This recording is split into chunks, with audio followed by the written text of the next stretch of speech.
fiery horse with the speed of light, a cloud of dust, and a hearty Hi-Yo Silver, the Lone Ranger.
Companion Tonto, the daring and resourceful masked rider of the plains, led the fight for law and order in the early western United States.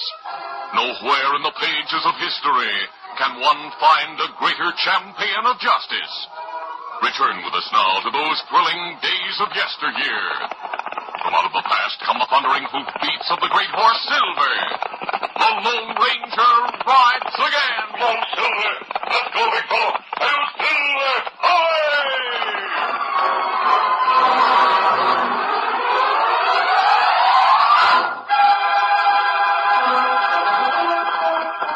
It was midnight when the Lone Ranger and Tonto reached the banks of the Missouri and turned toward the north. Suddenly, a red glare leaped to the sky ahead of them, and as they rounded a bend, they could see a cabin in flames. There was a pier built out into the water near the cabin, and along the bank, a huge pile of logs. This was one of the landings where the riverboats stopped to pick up fuel. A steamer was heading downstream toward the landing, and a man stood on the pier waving his arms and shouting.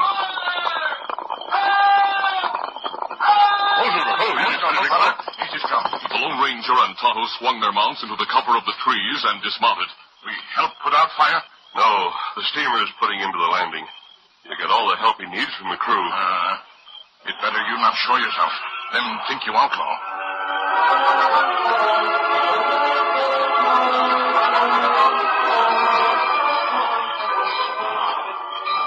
A few minutes later, the steamer docked.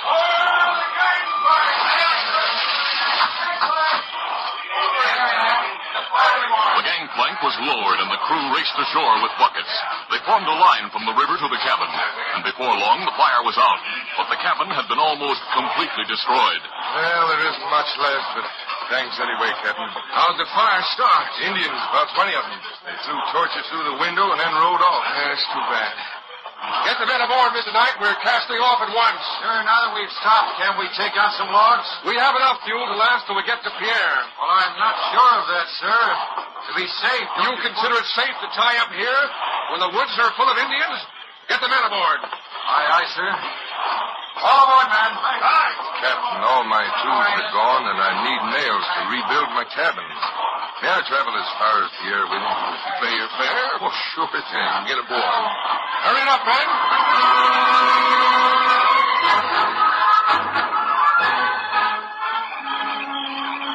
After the steamer had started downriver once more, the Lone Ranger and Tonto examined the ground around the cabin. The wood choppers said a band of Indians attacked the cabin. I can only find the hoof prints of one horse. Isn't that right, Kimasabi? An Indian ponies not wear shoes. If not Indian, ride this horse. There are hoof prints leading into the forest. Ground soft. Easy follow trail. All right, let's go. Easy. Easy follow. Come on. Let's count. the steamer, Johnny Knight, the mate, stood his watch beside the helmsman. Betty Weston, the captain's daughter, climbed to the bridge and watched Johnny's face intent on the river ahead. After a moment, she walked to his side and touched his arm. Johnny? Huh? Oh, hello, Betty. You and Dad have had another fight, haven't you? Oh, not exactly. I gave the order to put into that landing. The captain didn't like it. There was nothing else you could do when you heard the man calling for help. What's wrong with Dad? Why is he so unreasonable, Johnny? You two used to be the best of friends in the world, and now the way he treats you. What's happened? Betty, I don't know. I admire your father. I respect him. He taught me to navigate this river, and I'm grateful, but somehow, sometimes people change. You're right. He has changed. Perhaps I shouldn't say this to you, but last winter in Fort Benton. That's when it started? Yes. When he started playing poker with Zach Terrell and his cronies. I tried to warn the captain against him. He wouldn't listen. He lost a great deal of money, didn't he? Yes. But when spring came and we started getting the boat ready for our first run, I hoped he'd change back to his old self. He didn't? No. He became more touchy and irritable than ever. And then just a week ago, the night before we sailed, something happened to make him worse. What? I don't know. When he came on board, I thought he was sick.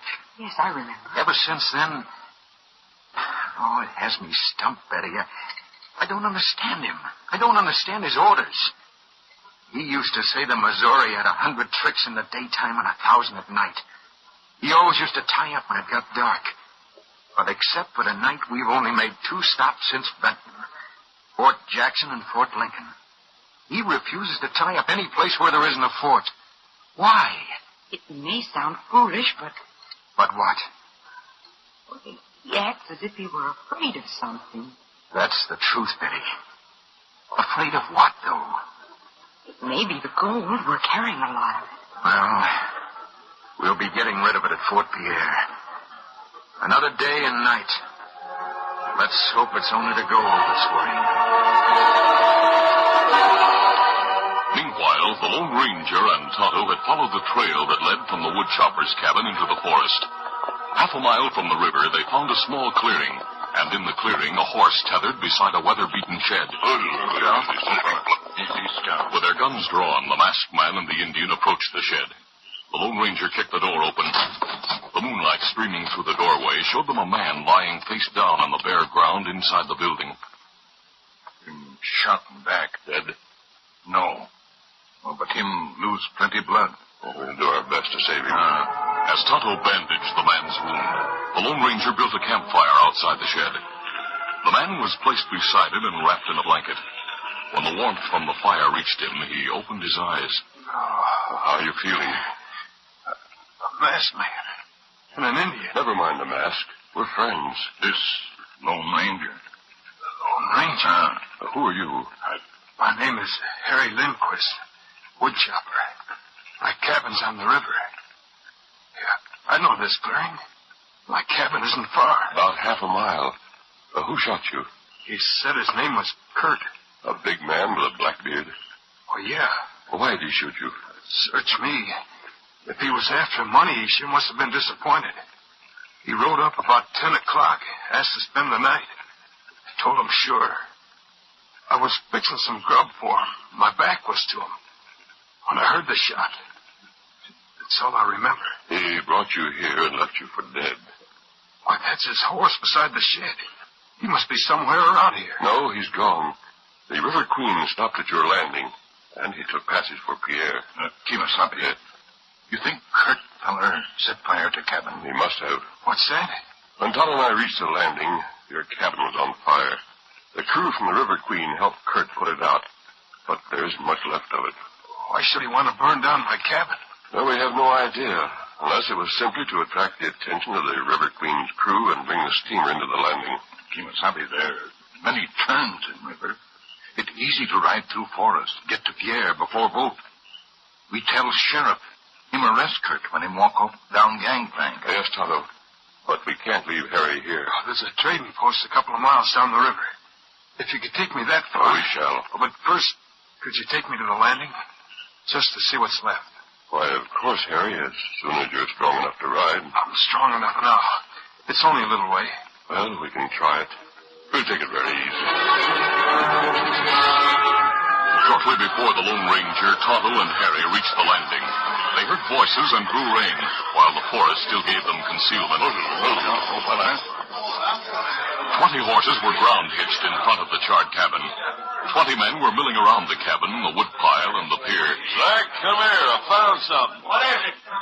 See, tracing the dirt with a stick to the letter K. And an arrow pointing toward the dock. Good. That was a signal we agreed on. Got here in time, stopped the boat, and now he's aboard it. Good thing the captain doesn't know him by sight. Why do you think I picked him for the job? All we have to do is get to Big Pine Cove before the steamer. Well, that should be easy. The River Queen can't possibly reach the cove before tomorrow night.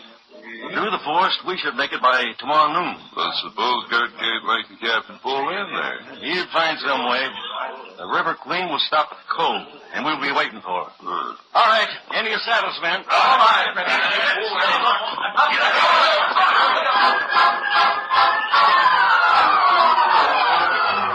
No sooner had Betty entered her cabin on the River Queen than a hand was clapped over her mouth. Out the muzzle of a gun stuck into her back. Now, I'll take my hand away if you promise to keep quiet. If you don't, I'll put a bullet through you. Is that understood? All right, then. Who are you? Saw me come aboard of the landing. The name is Kurt Banner. What do you want with me? I want you to send for your father. Tell him you must see him at once. You want him to come here? At once. What if I refuse to send for him? Then I'll use this gun. Well, suppose he refuses to come. You'll make your message urgent. Just how will I send it? By the first crew member who passes by. I'll get over here in the corner where I can't be seen through the porthole. All right, open it. Now, remember, one word more than is necessary, and I'll shoot. Would you hang for murder? That wouldn't help you any, would it? Someone's coming. Yes. It's one of the deckhands. Well, stop him. Do as I say, or I'll shoot. Joe, Yes, Miss Betty.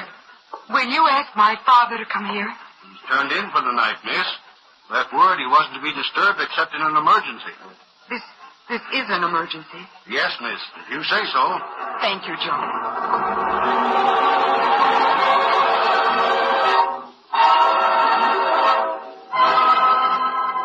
Captain Weston was not asleep. He lay on his bunk, fully clothed, staring at the ceiling.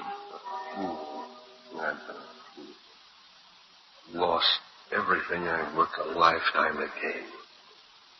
But at least I've stayed honest. And as soon as we get to St. Joe, I'll send Betty east. She'll be safe there. Who's there? It's Joe, sir. I left word. I know, sir. But Miss Betty says this is an emergency. What? He wants to see you in her cabin. Is she ill? She didn't seem to be, sir. Very well, carry on. Aye, sir.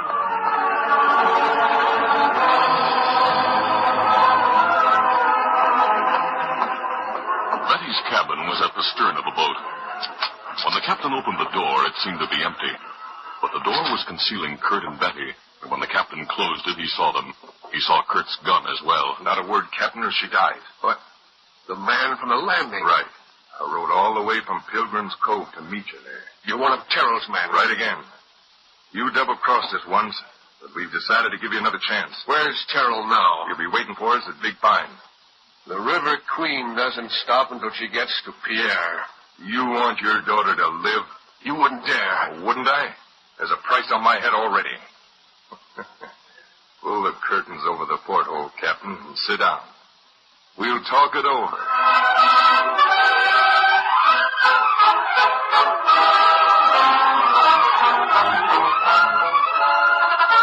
The curtain falls on the first act of our Lone Ranger adventure.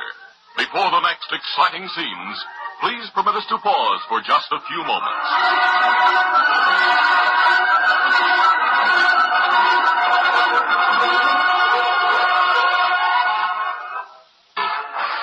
The captain hesitated for a moment, and then a flourish of Kurt's gun made him obey the outlaw's command. He drew the curtains over the porthole and sank into a chair. Kurt motioned to the bunk, and Betty sat down on it. Her eyes were on the captain's bowed head. Dad, what's this all about? You must tell me. Go ahead, Captain. Tell her. Betty, you may have guessed that I lost a great deal of money in Fort Benton during the winter. To be exact, $20,000. Really? I lost it to Zach Terrell, and I gave him my note. To meet the note, I'll have to sell my interest in the River Queen. Is that all? No, just before we left Fort Benton, Zach suggested another way in which I could pay off the debt. All I had to do was tie up overnight at Pilgrim's Cove, the first night out of Fort Benton. Terrell's men would be waiting there. They'd board the boat, force me to hand over the gold we're carrying, and, well, that's all. Zach promised he'd tear up my note. But you refused. No. We didn't stop at Pilgrim's Cove. I gave my word I would, though. Why? Because of you. Zach threatened to kill you unless I stopped there. Oh. I had to agree to follow his instructions to get you safely away from Fort Benton. Once we started, I thought there was no way they could stop us before we delivered the gold at Fort Pierre. You found out different. What do you want me to do? I've told you. Put into Big Pine Cove. And if I refuse? Your daughter will die. All right, I'll give the order. Sit down, Captain. You're not going anywhere. You and your daughter are staying in this cabin with me until you go through with your bargaining. How can I give any orders from here? By writing them out and send them up to the bridge by a member of the crew. Oh, the first mate will know something's wrong if I don't show up to relieve him at 8 bells. That's when you'll send your orders. You'll explain your daughter is ill and that you're staying with her. Then Johnny will surely... Johnny will what? Nothing. Ah, Johnny Knight. That's the first mate, isn't it? Oh, when he hears you're sick, he'll come here and want to know what's wrong. Well, Captain, when he shows up, you will just have to get rid of him. Or else.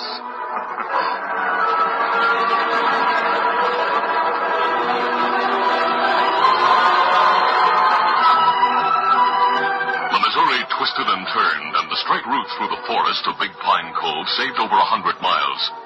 After they had left the wood chopper at the trading post, the Lone Ranger and Tonto followed the outlaws' trail, and at noon of the following day, they watched them making camp at the cove. Then the masked man and the Indian rode slowly upstream. At 3 o'clock, the Lone Ranger found the spot he was looking for.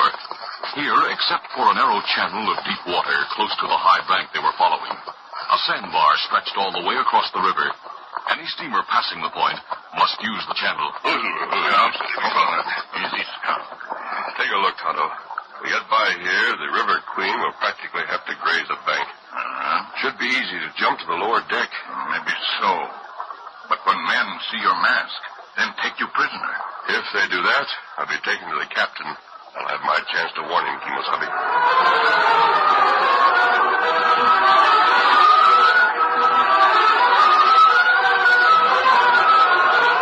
The Lone Ranger and Tonto waited in the cover of the trees all through the afternoon. There was no sign of the River Queen. Oh, maybe a boat passed here already. Oh, that would be impossible. It grew dark, and the rising moon was silvering the river before they saw the lights of the steamer rounding the upstream bend. The River Queen was moving slowly, and the voice of the lookout drifted across the water. Hard way! Sandbar full ahead! Deep water to the starboard! Hard to starboard from the channel, sir!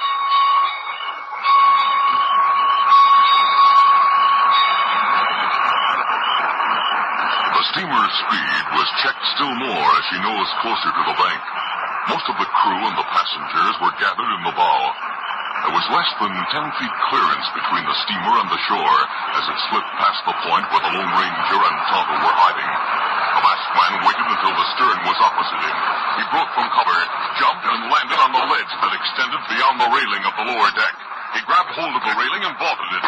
No one up forward had seen him make the jump. He pulled his hat low and ran for the aft companionway, to the second deck, the top deck. And when that was reached, he ran forward to the bridge. He pulled open the door of the wheelhouse and... What's the meaning of this? No passengers are allowed in? Masked. He has a gun. Yes, I have a gun. I'm handing it over to you. What? Here, break it and take a look at the bullets. What's the idea? Please. Why, these are silver. They may serve as an introduction. There's only one man I've ever heard of who uses silver bullets. The Lone Ranger. Are you? Yes. Oh, Here's your gun, sir. And I must warn you that you have a dangerous criminal aboard. You picked him up last night. He was posing as a wood chopper, but in reality... As the Lone Ranger talked, the expression on Johnny's face changed from one of shocked surprise to complete understanding. And when the masked man had finished... Now, let me tell you something, mister. The captain's locked in his daughter's cabin. He sent word to me this morning that she was ill and that he was staying with her. And he gave me orders to put into Big Pine Cove when we got there. That's where Zach Terrell and his men are waiting. I couldn't believe the order, and I went to the cabin. The captain talked to me through the door. He refused to open it, refused to let me see Betty. I think he and Betty are being held prisoner by the crook you've been telling me about. It's entirely possible. Will you take me to the cabin? Sure thing.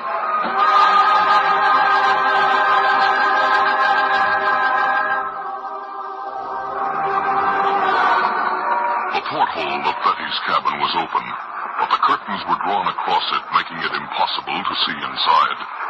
The Lone Ranger and Johnny stopped outside and waited for several minutes. Their patience was finally rewarded by the sound of voices pitched very low. Are you sure we haven't passed Big Pine Cove? Yes, of course I'm sure. Johnny doesn't know the channel as well as I do. He's had to take it easy. How long? About an hour. Don't try any funny business. How could I possibly try any funny business while you're holding a gun on me? Keep your voice down. The Lone Ranger motioned for silence and moved away from the cabin with Johnny. When they were out of hearing range, What shall we do? Break in? I'm afraid that before we had the door open, the captain and Betty would be dead. What can we do then? Carry out the captain's orders. Tie up in Big Pine Cove when we know that Zach Terrell and his men are waiting for us there? You have more men on your crew than he has with him. The crew's unarmed. Don't you have any guns? Well, I have one. A few of the passengers may have 6-shooters. Otherwise, there's a... Wait a minute. Those cases we're delivering to Fort Pierre. Oh, what cases? They're from Fort Benton. I don't know what's in them. Shall we take a look? At once.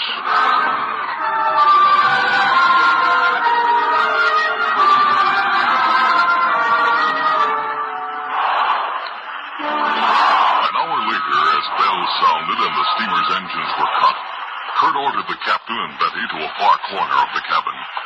Then he stepped to the porthole, pulled the curtain aside, and took his eyes off his prisoners long enough to glance outside.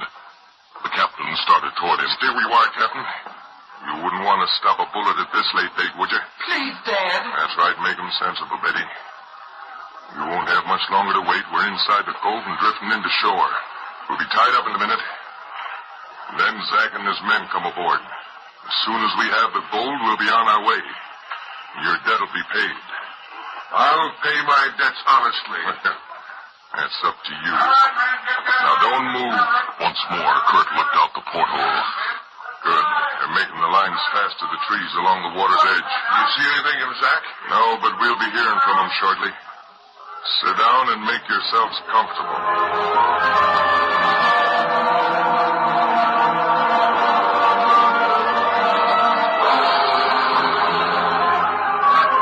A few minutes later, there were shouts of alarm from the lower deck of the steamer. Kurt smiled. And you hear that? Zach's come aboard. Some of your men must be putting up an argument. My men are armed. Then it must be my friends who are using their guns. Dirty killer. But Kurt's smile faded as the firing kept up. He walked nervously to the porthole and looked out. He could see nothing.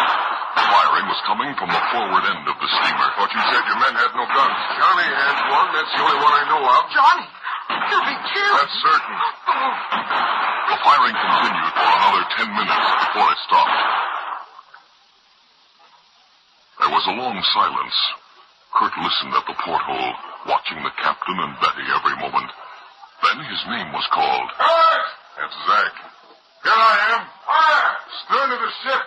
I'm holding the gun on the captain and the girl. Is everything under control? Now, bring the captain up here. We need him to open the safe. Right with you.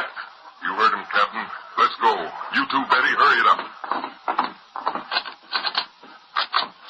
Kurt marched his prisoners out to the deserted deck and started them forward. But as he passed the door of the next cabin, it opened silently behind him. The Lone Ranger stepped out and brought the butt of his gun down on Kurt's head. The outlaw slumped to the deck. Dad. A masked man. You needn't be afraid of me, Miss Weston. All right, Johnny. Who are you? Your first mate will explain. Johnny. Johnny, you're safe. Of course I'm safe. You're the only one who was in danger. Joe, Pete, take this one down to the captain's cabin and tie him up with the others. All right. Others waiting for me on shore, Johnny. You shouldn't have any more trouble. No, sir. Adios. Goodbye, and thanks a million. I don't understand any of this. We heard Zach's voice. Yes, we thought he and his cutthroats had taken possession of the ship. They tried to, but we were waiting for them. You captured them without guns? No, sir. We broke open a case of rifles and some cases of ammunition on the way to Fort Pierre. You wouldn't have had time to do that if you hadn't been warned of Zach's plan. No, we were warned. By whom? The masked man. And we also knew that Kurt was holding you and Betty prisoner. But we were, well, afraid to break into the cabin for fear he'd shoot you. He would have, too. So after we captured Zach and all his men, half of them were wounded, we made Zach call for Kurt and tell him to bring you two forward to the captain's cabin. Yeah, the masked man was waiting in this cabin. As soon as Kurt was out on the open deck, as soon as he passed this door, the masked man stepped out and boom. That was the finish for Kurt. It seems to me that this masked man not only saved the gold, he saved our lives. Yes, that's absolutely right. Well, Johnny, then he can't be an outlaw. Oh, no, Betty, he isn't. But the mask. Who is he, Johnny? Well, I'll show you something he gave me. Here. Bullet. Yes, a silver bullet. Now, can you guess? Yes, of course. Of course, Johnny. The Lone Ranger.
Feature of the Lone Ranger Incorporated, created by George W. Trendle, produced by Trendle Campbell Mule Incorporated, directed by Charles D. Livingston, and edited by Fran Stryker.